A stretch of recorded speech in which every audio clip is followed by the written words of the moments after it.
the secrets that make us sick. You can't fix what you won't acknowledge. So let's have a conversation. It's time.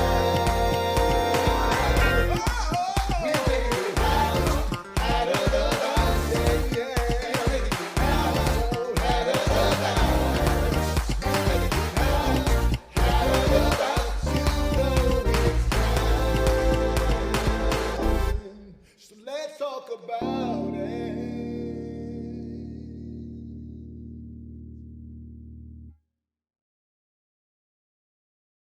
Well, it's that time. It's Tuesday. It's 7 o'clock p.m. and we are about to get outside the box. I am really excited to bring on some guests who are going to be sharing with us. First, we have Ed. Hey, Ed, how are you? Now, you are mic'd now, but I think that's there you go. Sorry, I can't hear you. Can you hear me now? Can you hear me now? I can hear you now. What's that? Is that the Verizon? Can you hear me now? And we got Tia. Hey, Tia. I can't hear you. You're muted. Hi. Oh, there you go, girl. All right. There's Q. What's going on, Q? Hello. And then there's Derek. Hey, Derek. Hello. Hey, I'm just going to tell everybody right up front, this is going to be an incredible conversation. But even more than that, when I grow up, I'm going to be like Q and I'm going to get the professional mic, with the stand on it. And, you can have it all up here and all of that kind of stuff. Okay, so let me tell you, the first thing I want you to know is that this is going to be conversational. We're just going to have a conversation, and there are going to be a lot of questions that I don't know the answer to, and I'm sure many of my viewers won't know as well. So some of it are going to be very basic questions, just kind of help us understand. But I do want to assure you, this conversation will not be about judgment. It's not going to be about, all of that kind of stuff. This is going to be conversation. And so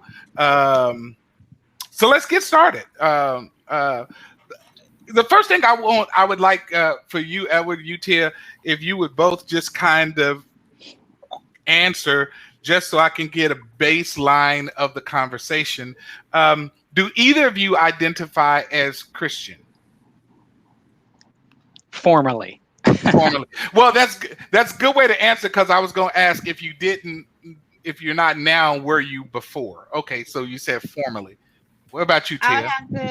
I would have to agree. I do believe there is a higher power, and I'm more spiritual but I do take on. I grew up in the Baptist church, so I can't say that it's still not in me, because it definitely is.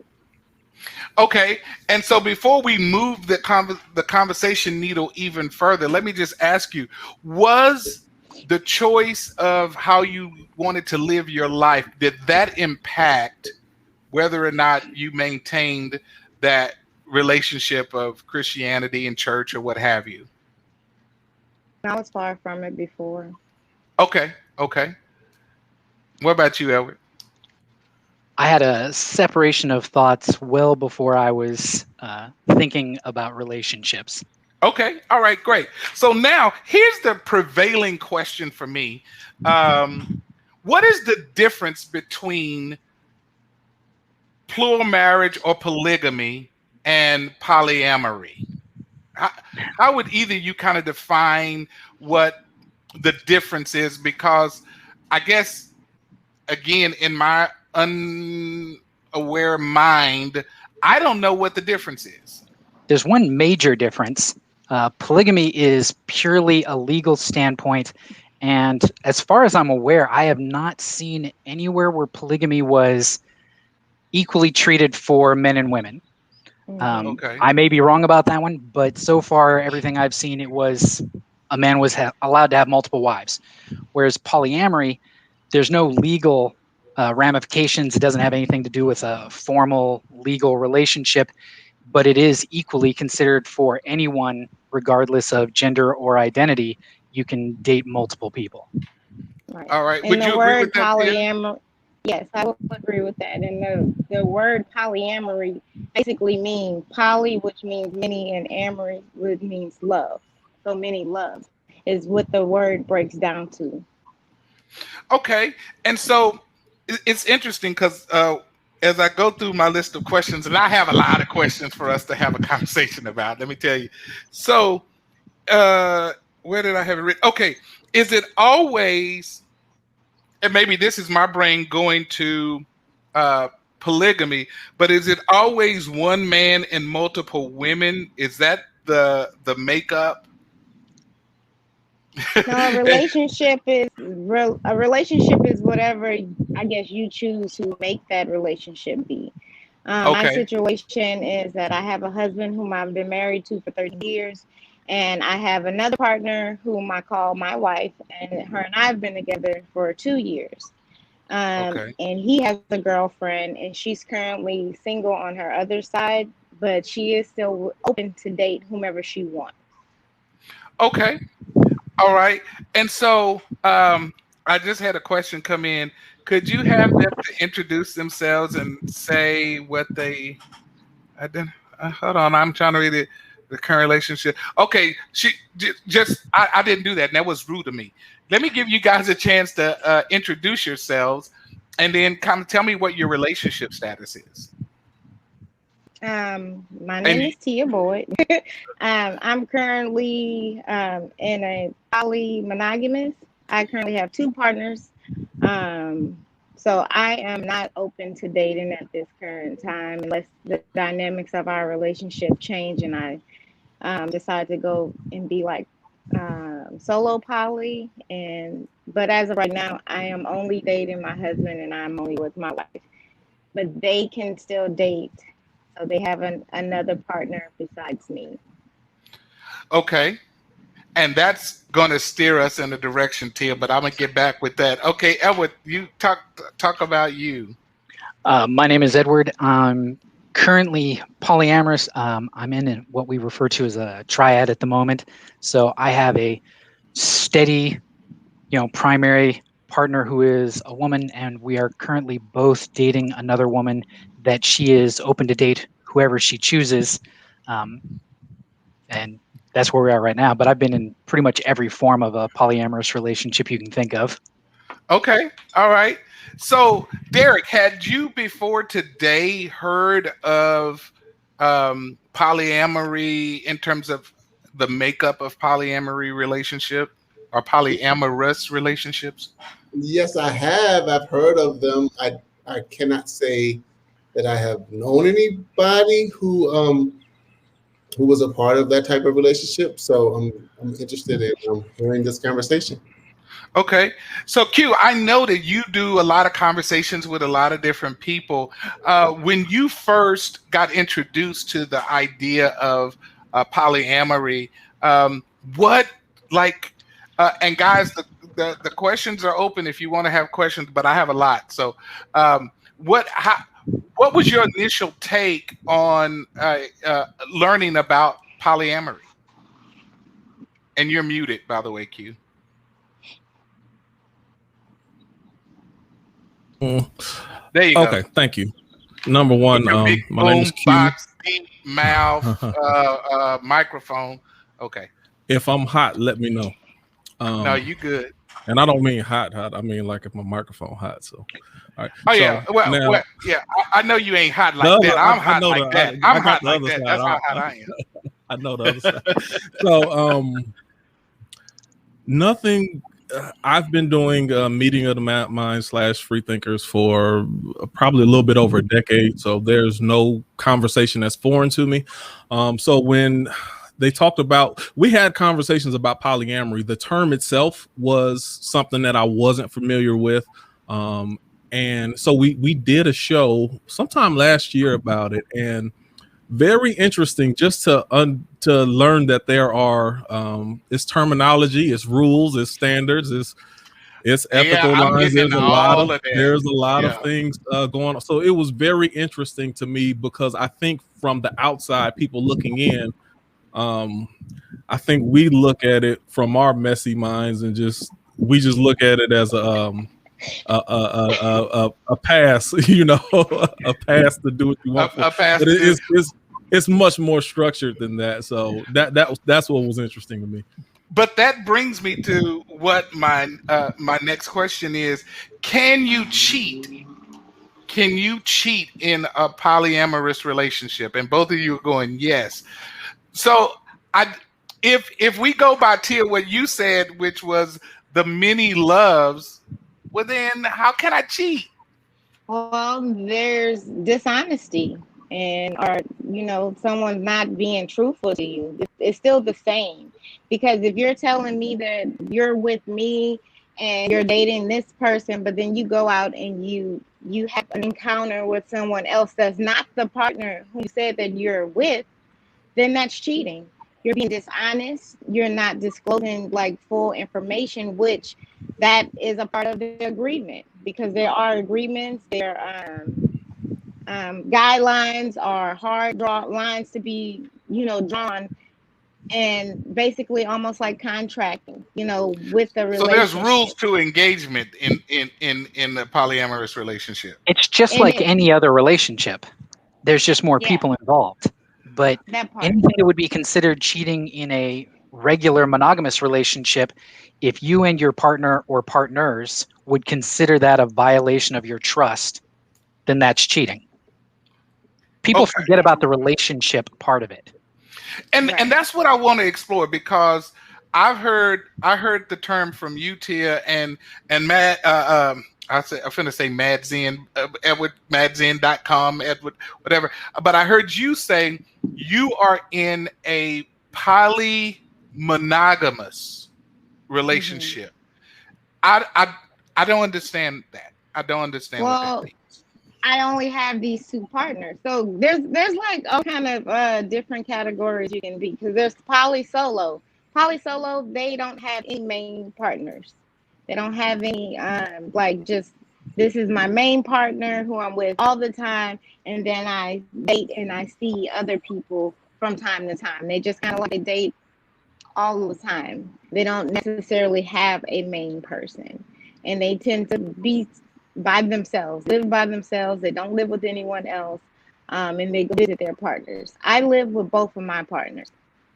So And the y'all three, difference y'all between, cohabitate. we all live together. And I guess Okay. a lot of people look at our relationship, because then most people are used to triads. So if we're living together, they're used to being like, well, then her girlfriend or her wife or whatever must be with her husband, but that's not the case for us. Oh, okay. Now, see, you blowing my mind here. You're blowing my mind. So your wife and your husband don't. Commingle, no. Yes, I I mean, was we trying to all find the take care word. of each other. We all live in the same house. We all do for each other and look after each other, and they love each other, just not in the same magnitude that they love me. Okay. All right. Now, Edward, you said there are rules in every relationship, and so how are the rules developed in a multi-way relationship? How are they developed? I think the easiest way to try and think about it, because with all those different titles, yes, there's a lot of ways to make it more complicated than it needs to be. But in the simplest terms, just think of it the same way you would have with any other relationship, where, you just are respectful of each other's feelings. You are respectful of, basically just treat them like a person. The only difference is you have multiple people. So it does get more complicated as far as if you're dating 3 people or 4 people. Now you all have to respect, okay, this person may have different boundaries than this person. So just because this partner, and somebody asked for a definition of partner, just anyone you're dating in any way you can refer to as a partner, and then you can get in the weeds and give them extra titles as like a primary and all these other things. But anyone Oh yeah, that you're because I dating heard can be a partner. terms primary, secondary, tertiary. Right. And That's people get confusing. really Yeah, I try and avoid all that unless you're talking with somebody who already knows what you're talking about. So if Okay. you're new to All the right. conversation, partner and partners, and I only say primary, it's the most common one as far as like if you have someone that you're the most invested in, like in my situation, I have my primary girlfriend and we've been together the longest. Anyone else we meet, we've met together. So she's the primary and someone else would be, an addition to that sort of thing. Other people have it in a different way. So there's a lot of ways to look at it. But it's just whatever rules work for you within your group of, partners, so you can all be respectful of their lives, their needs, and their boundaries. You can't worry about it too much in trying to define it. Okay, and I would imagine this is probably for you, Tia. If you truly love your spouse, how can you be okay with them dating and sleeping with others? How would you answer that question? What does love have to do with sleeping with other people? There's people that go out and they have one night stands. They love them. And what does me loving him have with him going out and being with somebody else? Oh, Um, okay. People So often relationships are different in terms of but how you people Well, define often it. confuse sex and love in the same manner. There's Okay. right. people that have lots of intimate relationships with others without ever having sex. Yeah, I find it a Uh, weird question when people ask that. Like, no one ever asks you if you have more than three siblings. If you have more than one sibling, nobody ever says, oh, your second sibling, you must love them less. You never truly loved your first sibling when another one comes along. Or if you have more than one child, nobody ever says, oh, you can't possibly love your second child as much as you love your first one, as if love is a finite thing. It's not pizza. If I give a slice away, I'm not missing a slice of pizza. Love is an emotion, right? So it has literally no limits. But as soon as you put sex into the mix of a possibility, and there's tons of polyamorous relationships with no sex involved at all.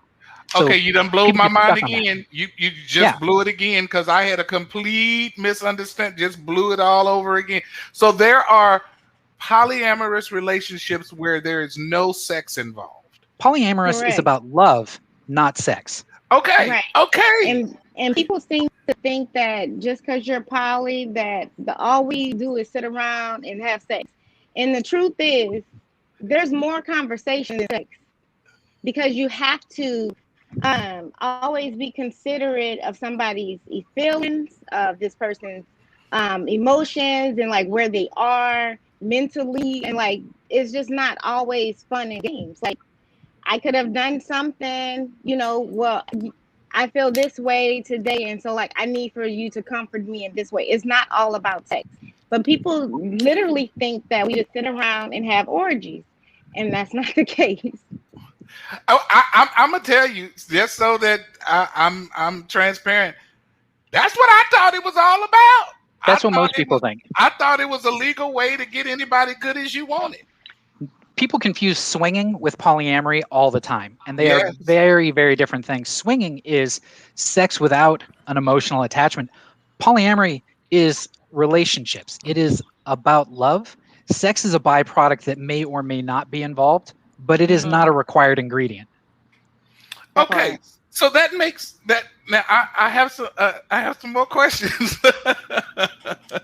um. So I think you guys answered this because I said, "Does everyone relate?" And I had that in quotes, relate to each other, and Tia made clear that that's not the case. Um, does jealousy arise? Yes. Just like any Yes. relationship. It happens. Like if say you with your partner and then they have a new partner, so now they're cultivating a relationship with that new partner, and you're used to having all that time. So now you're having to share that time, and it becomes foreign and weird, and it makes you feel away because like, well, I'm used to you being with me all the time, and now you're giving that person my attention, and you have to. Uh, for me and for us, we ask, well, why are you feeling that way? Let's let's sit in that moment and let's understand why are you having these emotions.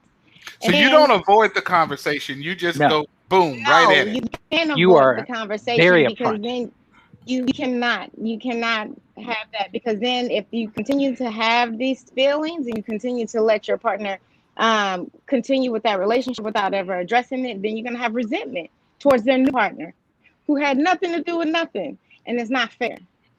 One of the healthiest things about polyamorous relationships is it forces you to communicate more openly and honestly, not only with your partner, but with yourself. If you can't be Hmm. honest about how you feel, recognize it, and express it to your partner, you won't survive in that kind of relationship. But it's just like any relationship with jealousy. If you don't bring it up immediately and address it fairly and honestly, it would ruin a monogamous relationship as quickly as it would any other relationship. Polyamorous people just have more practice at communication. Q. Question: and this is a question for Edward and Tia, are you sometimes hesitant to, whether it's permanent, temporary, to bring another person in who hasn't experienced that lifestyle, because they may not mentally, like you're talking about, they may not be able to handle what that actually means? Yes and no. So, yes, there is a fear because you don't know how they're going to react and what it's going to be. No, because they may be able to adjust and they may be able to come into the lifestyle and be whatever it is that you guys are trying to cultivate. But when dating somebody that's never heard of it, never been a part of it, don't really understand it, and they need like all kind of schooling, if they are open-minded, I hold people hands. I give them literature to read, and I always give them an out. Before I feel like my feelings are becoming too entangled in it, I will let them know, like, this is my levels of feeling that I'm having for you right now. But I understand that if you cannot handle this relationship, that here's an opportunity for you to walk away before anybody else, before anybody gets hurt, before we become too entangled and too involved with each other. All right. Derek, do you have any questions? Yeah, I have a couple of questions. I'm just curious. So, if you all are saying that you identify as polyamorous, so my question is, do you identify that way because you just so happen to have fallen in love with multiple persons, or or did that come afterward? Like, are you just like, would you still consider yourself poly if there were no other person involved? Does that make sense? I would. So I Great didn't question. know what polyamorous was. Um, I didn't understand it, or well, I didn't know about it. But I knew back when I was 18 that I didn't want to be tied to one person. And unfortunately, I was raised in a house where you find a husband, and you marry him, and that's it. But everybody I've ever been on with, I cheated on every last one of them. And it's not because I didn't love them and I didn't want to still be with them, but I wanted to be with them too. Like, I just could never find it in myself. I mean, I can do it for so long, but then eventually it's just, I felt like I was drowning. Like, I couldn't be who I am, and I couldn't live. And I might as well not breathe because I couldn't be. Okay. For me, it was well before I thought about relationships or sex in any kind of adult manner. I was raised in a house with a dysfunctional parents, as far as the only reason they stayed together was because of the idea that divorce is bad. They were super, super Roman Catholic. They were like, no, you don't get divorced. So they dealt with the fact that they hated each other. And anybody who does that, oh, we'll stay together for the children, or we'll stay together because divorce is bad, you're fooling yourself if you think people can't tell, especially children. Children don't know the nuances of lying. They just see the truth of how you act and how you feel and the way the room feels.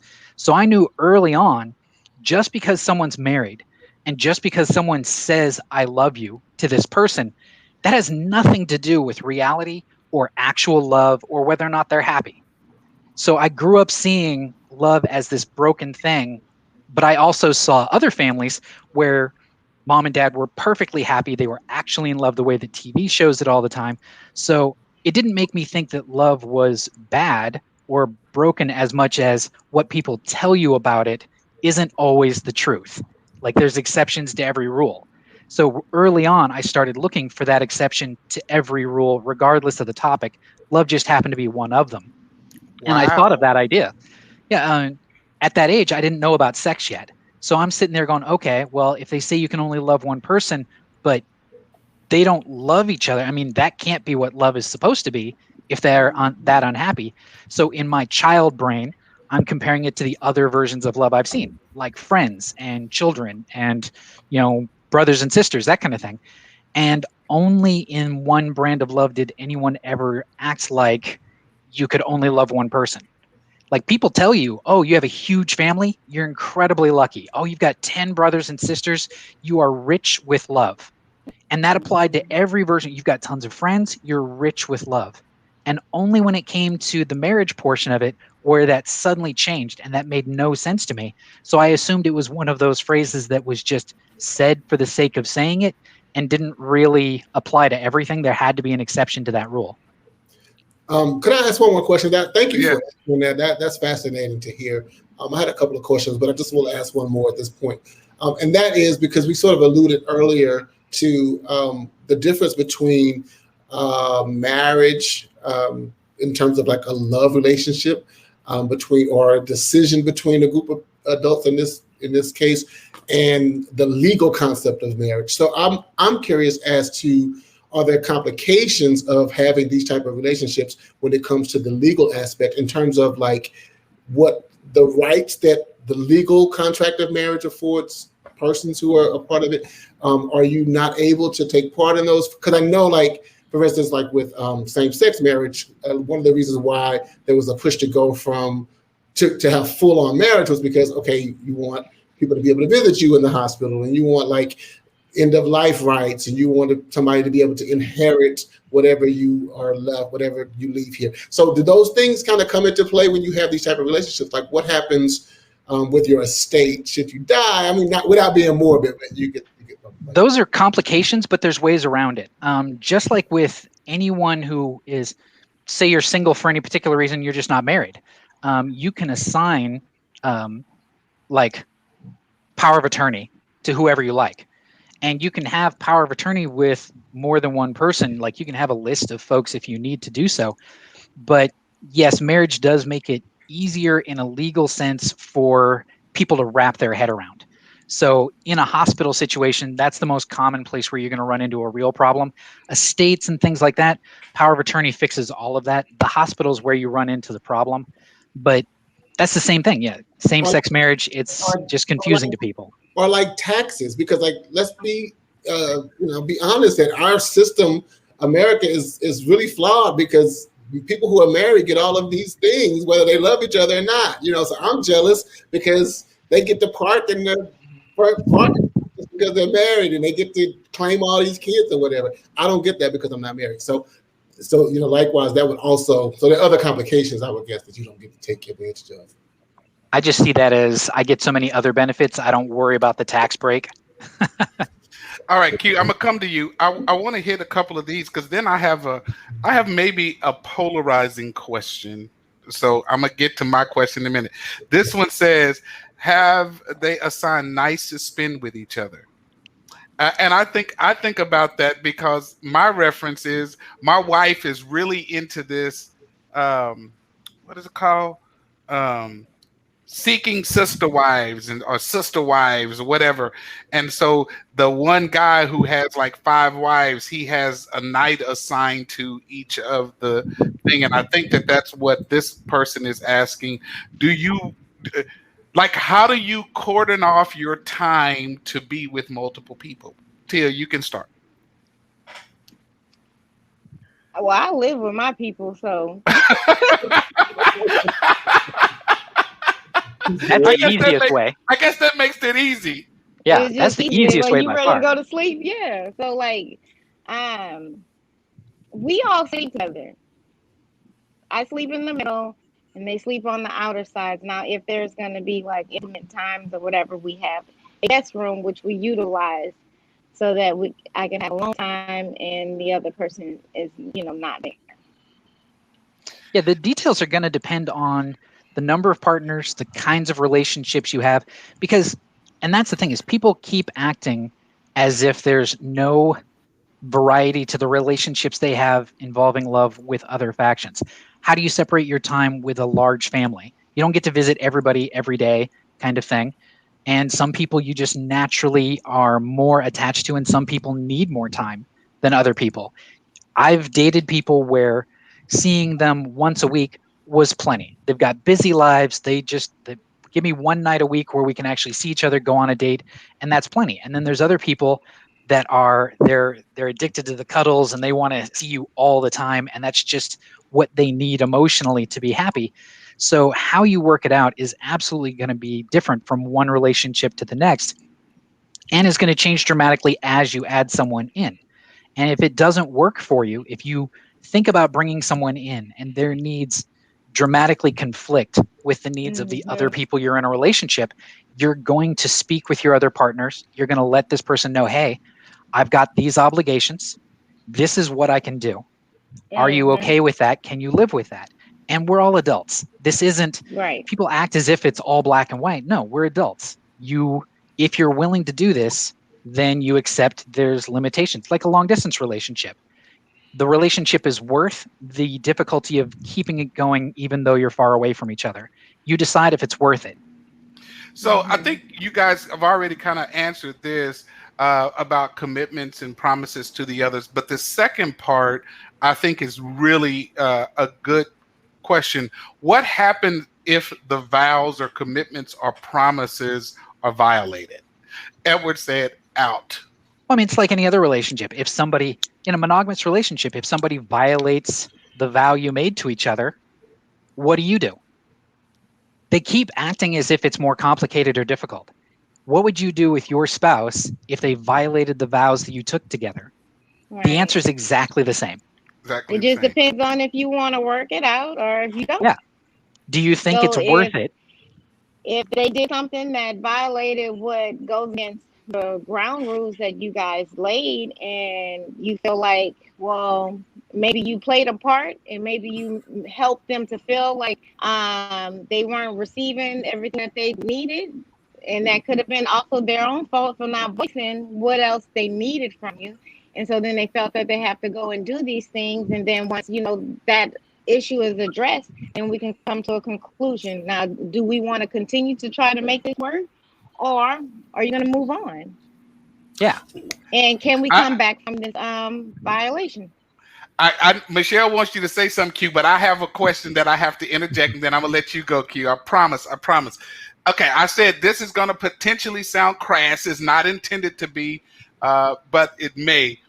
Do you have to be gay or part of the LGBTQI community to be in this type of relationship? Not at all. Okay. Because again, remember, it's about love, not sex. So can you love? I keep having a hard time dividing that. Really? If you bring yourself back to I'm talking about you never had sex with somebody you weren't in love with. Yes, but I'm talking about from the perspective of like being in a relationship. Well, you have relationships with people all the time that you're doesn't not make you gay. sexually attracted to. Exactly. Well, but I think you don't love your father or your brother. I think the idea, because I was thinking this earlier, is that for a lot of us, we sort of compartmentalize love, and that there are different types of love, which I think, well, a lot of us agree on that. But then when we hear you speak about like your relationship and you compare it to like having brothers or sisters, for us that's a conflation, because it's like we think of those types of loves as different. And that's the only reason why people don't understand it, is because think about how many married couples are old. They love each other dearly, but they've passed their sexual prime. Is their love no longer legitimate and real simply because they no longer have sex? Not in any way. No one says grandma and grandpa aren't really in love, but add sex to it and everyone gets confused. That's the stumbling block. But remove sex from the equation as being important. Yeah, it can be a stumbling block, but I'm not saying that it is for me. I'm just saying that I think of romantic love as separate from like a love that is platonic. Or here's the question: why? Why are they different things? Because love, realistically, because whatever definition you're about to give it that makes it different, apply that rule to grandma and grandpa that we were just talking about. Does that rule still make sense? Let me play through it in my head. If it still makes sense when you apply it to grandma and grandpa, then it's okay. Explain it to me, and I will absolutely agree with you. But if you take the reason why you think they're separate, and it doesn't make sense when you apply it to grandma and grandpa who no longer have sex just because they're old as dirt, right? If it doesn't make sense for them as no longer being legitimate, then you've got to recognize the problem isn't with those of us who don't have that problem. The problem is with you not being willing to wrap your head around the idea that love and sex aren't in any way required for each other. So there's no problem because there's no, I mean, there's no judgment. Because I don't mean you. I just mean people who can't wrap their head around it. Yeah. That's why. And it's always that question. I think for me, one thing that I see a little that would be different is the whole the attraction, because grandma and grandpa are still attracted to each other, whether or not they're having sex or whatnot. Are they sexually attracted to each other? Are they really? Have you ever seen a 90-year-old you're attracted to? I mean, just being honest. There's a reason why sexually transmitted diseases occur in nursing homes. True. There's a reason. Very true. That's a lack of opportunity too. All right, Q. Come on, you've been having something to say, and then I got a whole nother set of questions. So. Sure. One of my questions, it flew away in my head, but I did have a question, and it kind of went to what Dr. Bright was talking about. But this is more of a question of double standards. So here's a hypothetical. I'm gonna ask both of you this, more so Tia, but I still want to get your side as well. So Tia, if and I'm talking about double standards, but if your husband and you have a wife also, if he decided to add a male partner for himself, would that be an issue? And then on the flip side, Edward, if you decided to add a male partner for yourself, would that be a problem for your female partner? So for right, me, Tia, you go no, first. it's not a problem, but you've never disclosed this to me before. So for you, Right. for him to be like, oh yeah, so I'm in now. Okay, when did this happen? And not that it's a problem, but like I just want to know, like, because you could have been expressed that to me. Like we're very open and we talk about a lot of stuff. So cool. When did you decide this, and like let's move forward and how you want to move in that, and what does that look like for us, and what does that look like for you? Okay. All right, My Edward. husband likes women, so I think your previous question about do you need to be a member of the LGBT community to be poly, it definitely helps remove complications, say that sort of thing happens, because I've personally been in relationships where so someone who's new to it, they've never really given it thought. They were born and raised never even considering the option that you're allowed to be in love with more than one person.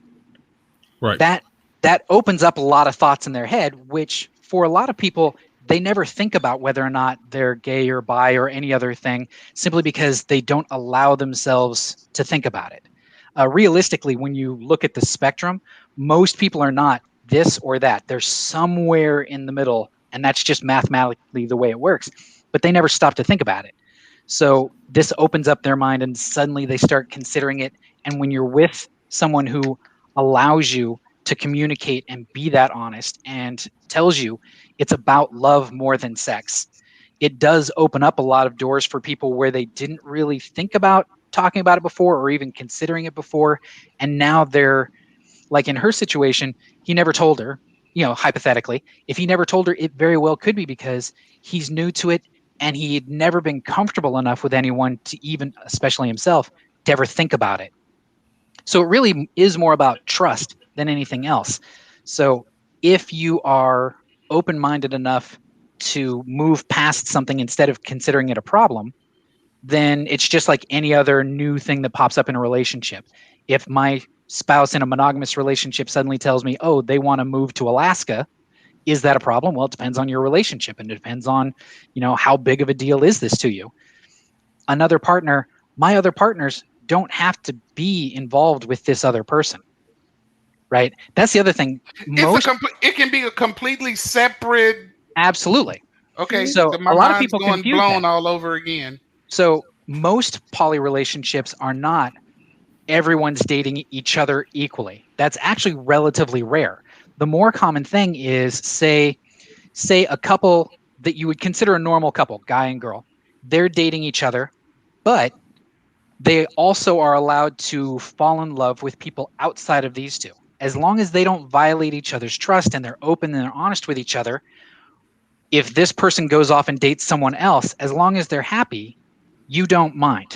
Because really the question is, do I love you enough to care more about you being happy than I care about who gives you that happiness? So if they want to go off and date a guy or a girl, interesting perspective. Well, that's really what jealousy boils down to. Do I have to be the person? Well, because it really boils down to that. Yeah. Because if you truly love someone, wouldn't it, in theory, be more important to you that they be happy, regardless of who gives them that happiness, than you being the one who provides it? If you really love them, it's hard to argue with that. Like, if I love my children, I want them to be happy doing whatever they dream of, even if it completely goes against what I think they should do with their lives. If it makes them happy and they grow up and they want to be a stand-up comedian or whatever craziness where I'm just like, oh, you're going to be broke for life. If it makes them happy, if I truly love them, I'll support that. If I don't support that, can I really say that I love them as much as I think I do? Mm-hmm. So you got to ask yourself that question. I'll also say, for jumping back to you, Dr. Bright, well, I don't know why. Edward is a whole lot older than anybody thinks he is, so don't think he's like a Derek Jackson, just young. I'm about to be 48 in 2 weeks. So yeah, he's not just speaking from a bunch of books read. He has experience behind what he's saying. Okay, so thank you, Q. Here's kind of throwing this back in there. What would it be abnormal for someone to be Christian and be polyamorous in your minds? I would say it's not common. I mean, I personally know people that are devoutly religious. Well, I should rephrase that. They're devoutly personally religious. They know their family doesn't agree with what they're doing, but their relationship with God is very strong. They have no doubts about their relationship with God, and they're very, very happy in polyamorous relationships. But they also view it differently. They view it as, so I've got one friend who's very, very religious, and they're very happy that way. They told me once, if God didn't want me to do it, he wouldn't make me this happy falling in love. And he was just like, because he says he feels that same joy and love with, he's currently dating 3 people. All 3 people give him the same kind of love that he has, that people describe all the time as like, oh my God, I can't believe I found someone who makes me this happy. And he says that can't be fake. He's very honest with himself. He goes to church all the time. He says, I don't believe that is something that can truly be wrong. And because the rules that tell me it's wrong were written by men, I'm not going to take that as gospel.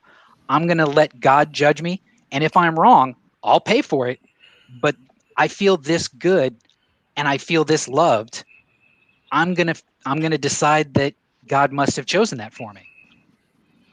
So is there a number? So I'm going to start with you, Tim. I like your snicker there, Edward, because you probably know where I'm going. So, yeah. Tim, is there a number of partners your husband would be allowed to be involved with outside of you? Because you said he has a girlfriend outside of you that's not a part of y'all's triad, if I'm using these words correct. Oh, well, I don't know what I'm talking about. Okay. That was me. Is it a V? That's a V? You have a V? I have B. Yeah. Okay, I'm so learning. if your husband, is there a number that's like, okay, you can have one girlfriend, but you can't have three? Is there any kind of those restrictions in typical relationships that are polyamorous? I mean, for the guidelines that we laid as our relationship, yes, we only have one girlfriend at a time. Because you also like when they do become intimate and that you have to take all those body counts into consideration and all the energy and things that are passed between that and also being tested on a regular basis and stuff like that. So no, you can't be Wow. out here slanging it. Okay. Thank. See, this is why, because I'm just in awe because, like, I find it hard to be around one person all the time because that's just me. I could never, like, I can't even get it in my brain, like having multiple people around me, and I gotta like, I don't know, Really? all of them. So, And, Derek, you don't have friends right now who you know actually slanging it, but they just doing it undercover. They not open. They not open with it. I do know I a have lot of whores. do I That's have super friends like common. that? No, of course I have friends. I'm talking about for me. Like I totally get Okay, it. I got you. I'm just saying Right. for me, from looking outwardly to you all, and I'm thinking like it's hard for me. I don't like people like that. Like Right. And if you're not that kind of person, it wouldn't be the lifestyle for you. right, Just exactly. like people who are introverted don't like to go to the bars and the clubs for partying. So for them, they're sitting there going, I can't picture that lifestyle, but that doesn't make it wrong. Whereas in a relationship status, people who don't get it will regularly tell you, because I don't understand what you enjoy, I think it's wrong. Yeah, I And don't think that's where the problem is. Yeah, I can't pass judgment. Whatever Right. you do, I just think it's interesting because for me, I'm thinking like, wow, that's See, a lot of emotional. for me, I'm an energy. emotional sponge, right? Oh. So I'm one of those people. If there's more love to give and more love to get, absolutely. The only time it becomes a problem is just physical time. Do I have enough time to be able to see people without making anyone else that I care about not have enough time?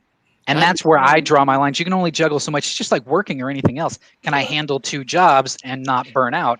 Right? Is it worth it? And you decide on your own. If the love is good enough, then you find the time. Yeah, And you still have to find time for yourself because that's the other Exactly. thing too is that like you have to have time for yourself or you won't be good for anyone else. yeah. That's the same with monogamy as well as any other relationship. You have to take care of yourself. So there's no difference. So, because I was just thinking, like, I couldn't imagine having to manage 3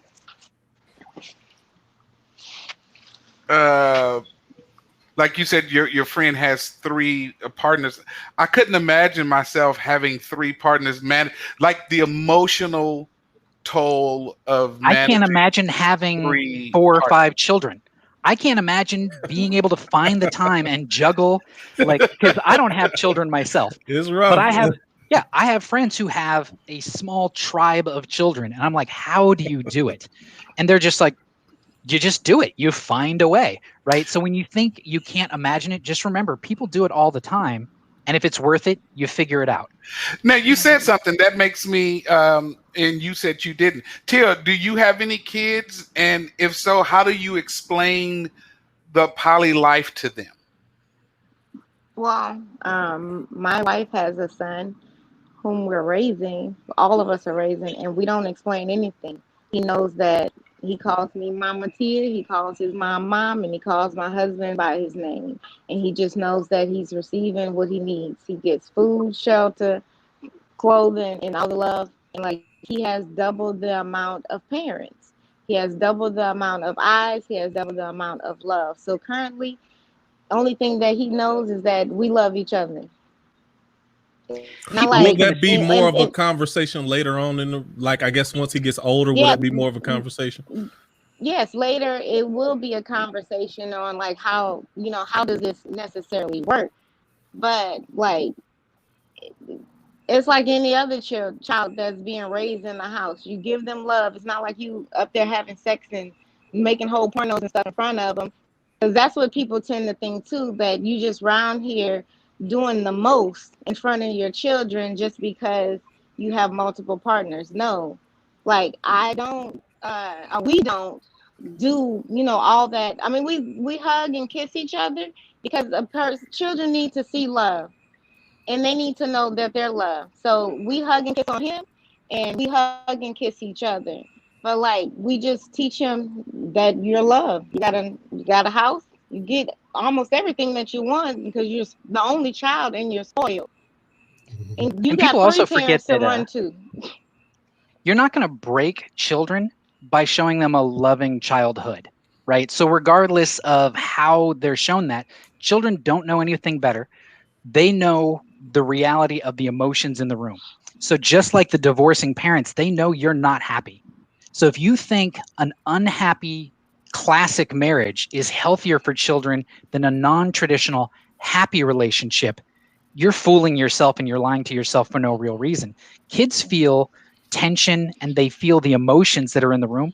If they grow up and they see all the adults around me are happy, they love each other, the specific rules of it don't matter to them. They just know everybody's happy. Right. When they're old enough for it to be the conversation that Q was talking about, then they'll be old enough to understand a little bit better the nuances, and you just go, not every relationship's the same. Some people do this, some people do that. But are we happy? Do we love each other? And the kid will know the answer. They'll be like, yeah, we're all happy. We all love each other. And they're not going to worry about it past that. I have two more questions, and we only have about 9 minutes left. And I have two more questions. Edward, this one is going to be for you.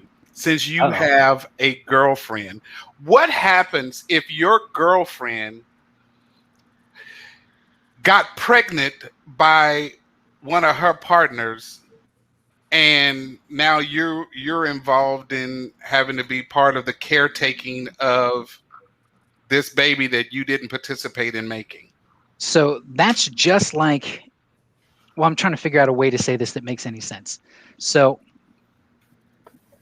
going into the relationship, you tell each other about the fact that you're dating other people, even if they're not someone that I personally am involved with. So say she's dating someone separately from me. I don't have anything to do with that person. I am supporting the fact that she is happy with someone else and she's happy with me. So I decide on my own how much I want to participate in that other portion of the relationship. So if she has a child with this other person, if I love her, who the child is from, it's up to them to decide whether or not it's appropriate for me to be part of that and help raise them in any particular way. If they say that, they just want to raise them between the two of them and I'm not part of that, that's their decision to make. If they say that, hey, you're awesome, we would like you to be there at all the gatherings and the birthdays and things like that, then I personally would choose to support that as well, because I love her. I want her happiness. I'm not concerned about the other details. If I'm against that, I would let her know in the first place, I'm perfectly fine with you dating people, but let's talk about children. If this happens, I don't want to have anything to do with the children because that's just not my thing. So those guidelines are preset. And that's just like any other monogamous relationship. If you decided one partner says, I don't ever want kids, and the other one gets pregnant, that's all about communication. You should have worked that out before you got to this point. And if you did, well, then you know how to handle it. All right. My last question, then I'm going to let Derek or Q, if they have any additional questions. How does one go about entering into these relationships? So, and how do you have that conversation? Like, how do you have the conversation? Tia, how did you get,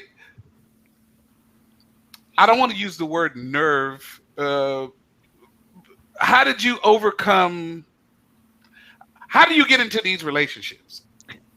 Nerve was the right word. Okay. Yeah. Well, how do you have the boldness to do it? Yes. I just opened my mouth and talked. I talked to my husband, like, there are certain things that I felt like I didn't get to truly express and be. Like I said earlier, I didn't feel like I got to really be myself. And so I started expressing these things to him and just letting him know where I was at, what I was feeling, and letting him know that, like, these are my feelings. There's not anything that you can necessarily do to make it better. It's something that I have to do, and then I just started exploring and looking at different relationships and how different things go and how that works, and actually coming up with the name. Well, I didn't come up with the name, but like finding that this is the actual lifestyle, and I'm not the only one. And there's not to say that there's nothing special about me, but I'm not inventing wheel. And like there are healthy relationships that actually work. And so we did the pros and cons. This was a solid conversation for at least 3 years before there was an agreement that we could do that we can open this up, and that we can move forward with what we discussed.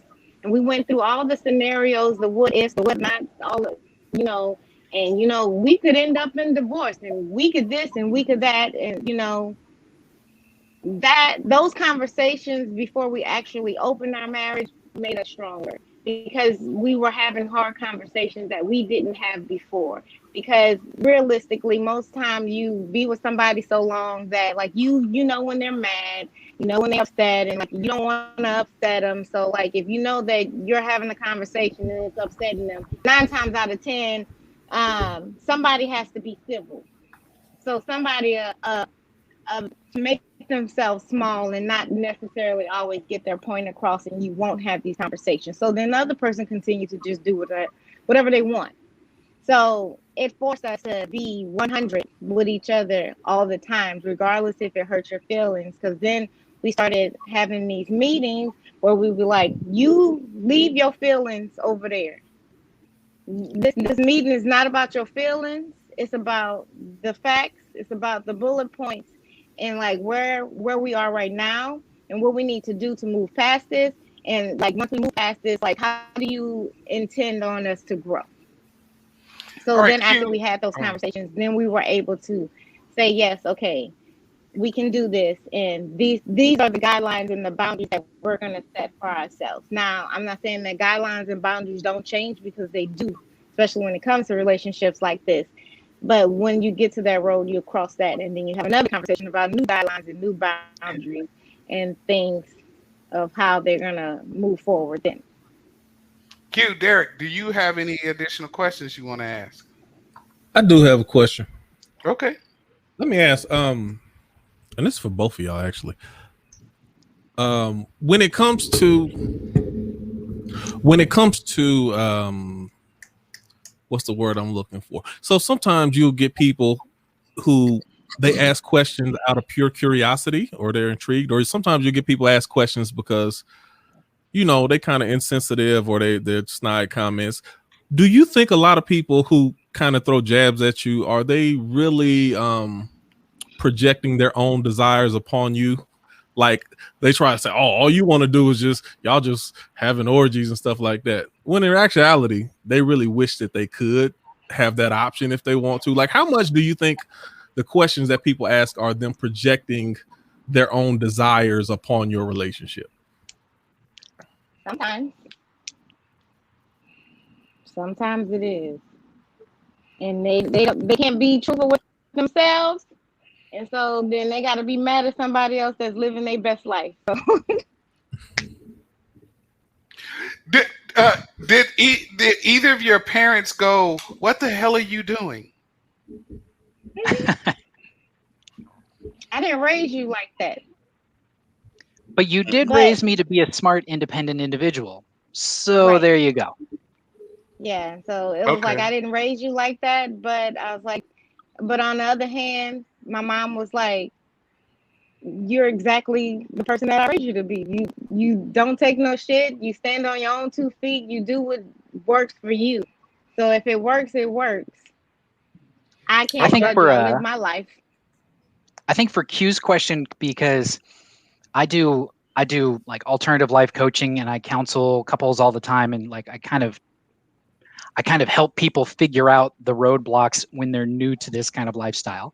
So they're trying it out, they're running into roadblocks. So I'll do counseling for groups of couples that are trying to figure out how to form those boundaries and such.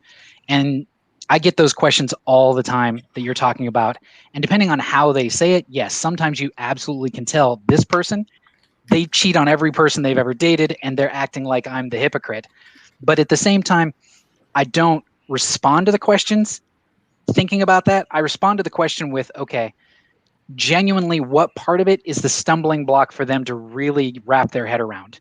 Like the sex and the love part, more people often than not who genuinely want to know, that's the only part that confuses them. As soon as they go, oh, wait, it can be just about love and their sex doesn't have to be in there. All of a sudden, like you can see light bulbs going off and they're like, okay, now it's starting to make more sense.